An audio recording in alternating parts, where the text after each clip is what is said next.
Secretary সাহেব, time তো হয়ে গেছে, ইমাম সাহেব কই? ইমাম সাহেবরে তো অনেকদিন ধরে দেখি না। ইমাম সাহেব তো বিদায় দা দিছি। ইমাম সাহেব কার সাথে দিকে বিদায় দিছেন? সাথে তো দেখা হয়েছিল, সবার সাথে তো বইলে বিদায় দা দিছি।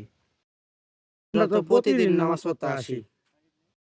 আপনাকে মামা মাঝে মাঝে দেখি, আবার মামা মাঝে মাঝে দেখে না, এই জন্যই আপনাদের কাছে মনে হয় বলা হয় নাই।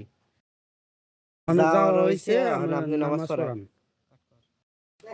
তুমি তো মাদ্রাসায় পড়ে আইছো কয়েক বছর যাবত, তুমি নামাজটা পড়াই হালাও। আমি পড়াইতে পারবো না, আপনি পড়ান। তুমি তো ঘন ঘন চিল্লা যত, তুমি নামাজটা পড়াই হালাও। আমি পারতাম না, আপনি নামাজ পড়ান। তুমি তো জামাতেও যত, তুমি নামাজটা পড়াই হালাও। আমি পারতাম না, আপনি পড়ান।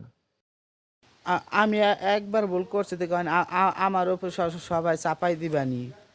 মানে যাওয়ার যাওয়া হইছে, হয়েছে, এখন আপনি নামাজ পড়ান। পড়ান। আমি একবার ভুল করে এলাইছি, এখন কি করার, এখন তো আমারই নামাজটা পড়াই এলাইতো, এখন যাওয়ার হয়ে গিয়া এখন আমি নামাজটা পড়াই এলাম। আল্লাহু আকবার।